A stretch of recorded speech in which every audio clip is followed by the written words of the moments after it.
बच्चों, अब से पहले मैं आप लोगों को दो टर्म के बारे में मोशन चैप्टर में बता चुका हूँ, डिस्टेंस एंड डिस्प्लेसमेंट। एंड आज हम लोग बात करेंगे यूनिफॉर्म मोशन के बारे में, नॉन यूनिफॉर्म मोशन के बारे में, स्पीड के बारे में और वेलोसिटी के बारे में। ठीक है ना। तो बच्चों, मैं आपको पहले बताता हूँ कि यूनिफॉर्म मोशन क्या होता है और नॉन यूनिफॉर्म मोशन क्या होता है। जैसे मान लो मैं एक केस बनाता हूँ कि मान लो एक बॉडी ने 1 सेकंड में 5 मीटर डिस्टेंस ट्रेवल किया। ठीक है। 2 सेकंड्स में 10 मीटर डिस्टेंस ट्रेवल किया, 3 सेकंड्स में 15 मीटर डिस्टेंस ट्रेवल किया, 4 सेकंड में 20 मीटर एंड 5 सेकंड में 25 मीटर। आप क्या देख रहे हो कि हर एक सेकंड के अंदर जो डिस्टेंस ट्रेवल्ड है ना वो 5 मीटर है। ठीक है ना। ये देखो 10 एंड 5 का डिफरेंस 5 मीटर, 15 एंड 10 का difference 5 metre, 5 metre and 5 metre. ठीक है। और बच्चों दूसरा केस देखते हैं। मान लो एक मोशन ऐसा हो कि 1 second, 2 second, 3 second, 4 second and 5 seconds, और मैं कहता हूँ मान लो distance travelled 5 metre, 11 metre, 20 metre, 24 metre and 30 metre. अब पहली सेकंड में तो इतना डिस्टेंस है, दूसरी सेकंड का डिस्टेंस निकालेंगे तो टोटल डिस्टेंस में से पुराना माइनस करेंगे, मतलब सेकंड के अंदर 6 मीटर डिस्टेंस ट्रेवल किया होगा। यहाँ पे 9 मीटर और यहाँ पे 4 मीटर और यहाँ पे 6 मीटर। ठीक है। आप बच्चों देखते हो इन पांचों वैल्यूज़ को, ये पांचों वैल्यूज़ सेम है या अलग अलग है? अलग अलग है।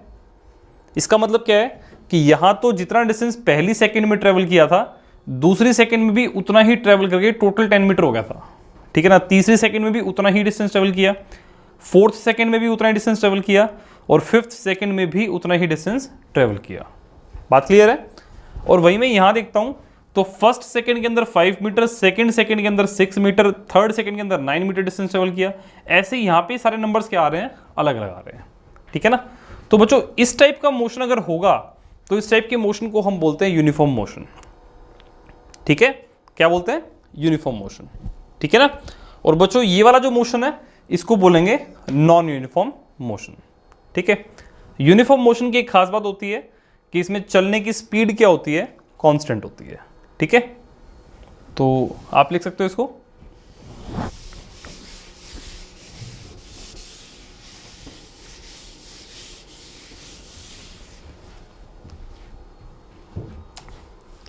Uniform motion equal distance in equal time. ठीक है ना। Non uniform motion unequal distance in equal time, ऐसा लिखेंगे जैसा कि हमने एग्जांपल्स में देखा। या फिर इसको बेटा कई बार डेफिनेशन में ऐसा भी लिख देते हैं, equal distance in unequal interval of time. दोनों की बात सेम है। मैं आपको रिकमेंड करूंगा आप इसी डेफिनेशन को याद रखिएगा। ठीक है। लिखो इसको। अब बच्चों हम स्पीड के बारे में डिस्कस करेंगे कि स्पीड क्या होता है। ठीक है। और आप लोगों को मालूम भी होगा स्पीड क्या होता है।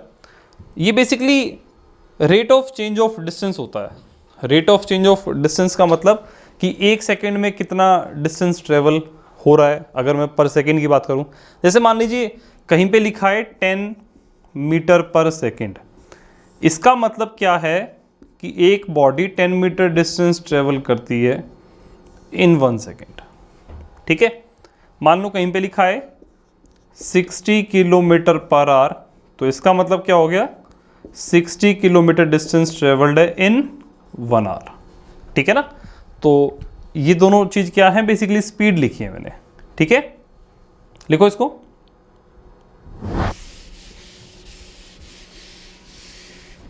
तो बच्चों स्पीड क्या हो गया? Rate of change of distance.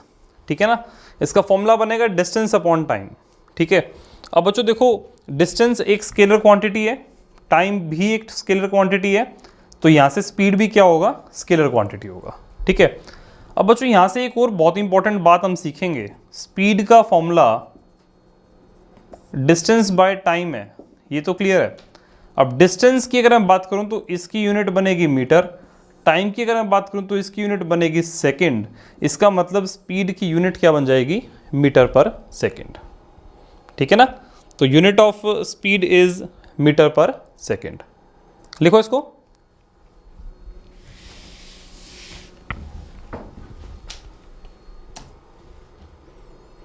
ठीक है ना, scalar quantity metre per second, लिख लो इसको बेटा।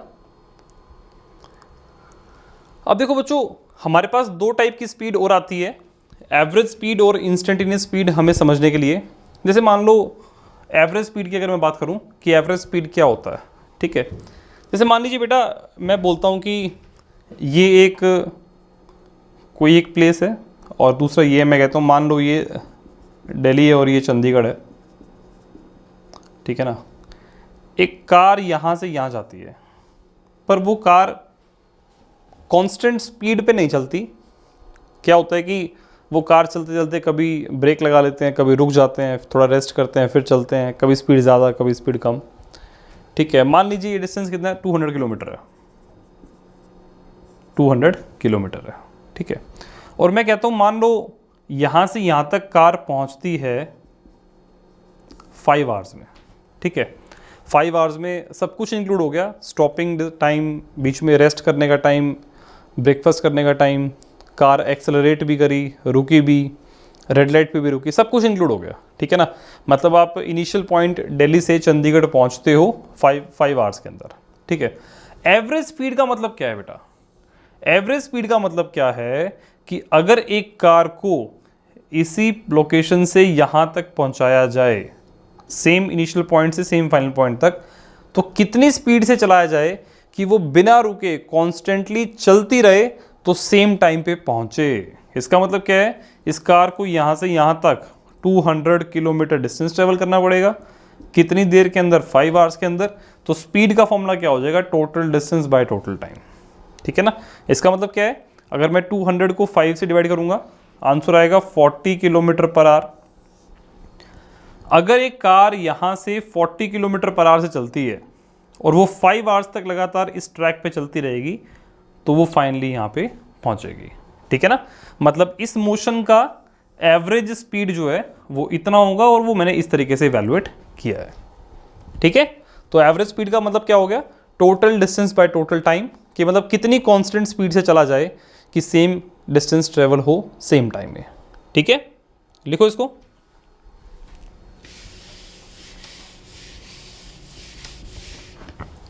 अब बच्चों इसके बाद इंस्टेंटेनियस स्पीड और आती है। जैसे मान लो कोई कार मूव कर रही है, ठीक है ना। अगेन मैं इसी कार की बात करता हूँ जो दिल्ली से चंडीगढ़ जा रही है, ठीक है। अब बच्चों इसकी कार के अंदर जो मीटर होगा, स्पीडोमीटर, उसकी रीडिंग चेंज होती रहेगी, कभी रीडिंग कम होगी, कभी रीडिंग ज़्यादा होगी, ठीक है ना। तो किसी भी इंस्टेंट पे कार की स्पीड क्या है, वो उस इंस्टेंट पे, उस टाइम पे कार के मीटर की रीडिंग देखनी पड़ेगी। तो बेसिकली उस पॉइंट पे उस कार के मीटर की रीडिंग क्या होगी, उस कार की उस टाइम की स्पीड, मतलब उस इंस्टेंट की स्पीड, ठीक है ना। तो इंस्टेंटेनियस स्पीड क्या हो गया, स्पीड एट एनी इंस्टेंट, और इसको भी हम इवैल्यूएट कर सकते हैं। बेसिकली देखना पड़ेगा हमें, और इसको अगर कोई फंक्शंस वगैरह दे रखे हों तो कैलकुलस लगा के सॉल्व होता है, जो कि 9th लेवल के सिलेबस में नहीं होता, ठीक है। आप इसको लिख लीजिए, हम इसको यूज़ करना आगे सीखेंगे। देखो बच्चों, ये क्वेश्चन आ गया, an object travels 16 metre in 4 seconds और अगला 16 मीटर 2 सेकेंड्स में, एवरेज स्पीड निकालनी है, ठीक है ना। करो ट्राई। देखो बच्चों, मैं कहता हूं ये कार यहां से यहां तक जाती है, पहला 16 मीटर एक दे रखा है, दूसरा 16 मीटर एक दे रखा है, इस टाइम 4 सेकेंड्स दे रखा है और यहाँ पे टाइम 2 सेकेंड्स दे रखा है। मैं कहता हूँ मान लो ये ए है, ये बी है और ये सी है, ठीक है ना। आपसे पूछा है एवरेज स्पीड क्या होगा, तो बच्चों एवरेज स्पीड के लिए मुझे यहाँ से लेकर के यहाँ तक का डिस्टेंस और मुझे यहाँ से लेकर के यहाँ तक का टाइम निकालना पड़ेगा, ठीक है ना। तो बच्चों टोटल डिस्टेंस क्या होगा बताओ, 32 मीटर, ठीक है। और टोटल टाइम क्या बनेगा, 6 सेकेंड्स।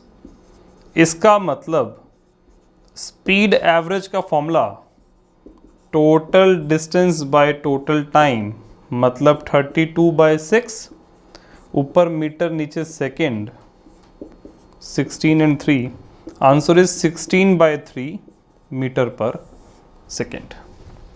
ठीक है, क्लियर है? लिखो इसको।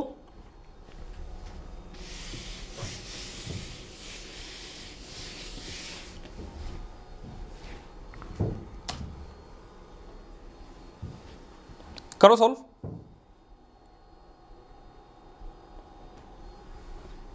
देखो बच्चों, गाड़ी के ओडोमीटर की रीडिंग के बारे में बोला हुआ है। ओडोमीटर बेसिकली कार के अंदर वो मीटर है जिसमें ये पता चलता है कि कार कितने किलोमीटर चल चुकी। तो वो मीटर कह रहा है बेसिकली पहले रीडिंग थी 2000 किलोमीटर, ठीक है ना, और ट्रिप कंप्लीट होने पे 2400 किलोमीटर रीडिंग आ गई। इसका मतलब जितनी रीडिंग एक्स्ट्रा हुई होगी उतना ही तो कार मूव की होगी ना। इसका मतलब distance is equals to 2400 minus 2000 is equals to 400 kilometre. ठीक है बच्चों, टाइम क्या होगा इसमें? 8 आवर्स, ठीक है ना। तो यहां से एवरेज स्पीड क्या बनेगा? Distance upon time 400/8 is equals to 50 kilometre per hour. ठीक है, अब बच्चों क्वेश्चन के अंदर ये बोला है कि आप इस एवरेज स्पीड को मीटर पर सेकंड में भी कन्वर्ट कीजिए। तो बच्चों मीटर पर सेकंड में कन्वर्ट करने के लिए हम क्या करेंगे? किलोमीटर को मीटर में कन्वर्ट करेंगे तो 1000 से मल्टीप्लाई करेंगे, और 1 आवर के अंदर 3600 सेकंड होती हैं। मतलब ये क्या बन जाएगा? 50 इंटू 1000/3600 मीटर पर सेकेंड्स। इसको सिंप्लीफाई कर लेंगे, हमारा क्वेश्चन सॉल्व हो जाएगा। 2 0 से 2 0 कैंसिल, 18 25 मतलब 250/18 125/9 मीटर पर सेकेंड। क्लियर है? तो आप इसको लिख सकते हो, ये इस तरीके से कैलकुलेशन है यहाँ पे, ठीक है ना। अब बच्चों यहाँ पे देखो क्या था हमारे पास, हमने 50 किलोमीटर पर आवर को मीटर पर सेकेंड से कन्वर्ट करने के लिए 1000/3600 से मल्टीप्लाई किया, ठीक है। अब देखो ये ना एक नंबर हमें याद रखना हमेशा, इसको मैं थोड़ा सिंप्लीफाई करता हूँ। 00 से 00 कैंसिल, 5/18 मतलब आंसर आया 50 इंटू 5/18 मीटर पर सेकेंड। आपको ये नंबर याद रखना है, कभी भी किलोमीटर पर आवर को कन्वर्ट करना हो मीटर पर सेकेंड में तो 5/18 जो है मल्टीप्लाइंग फैक्टर है, आप 5/18 को यूज़ करके डायरेक्टली इवेलुएट कर सकते हो। ठीक है, इसको याद रखना, लिखो इसको।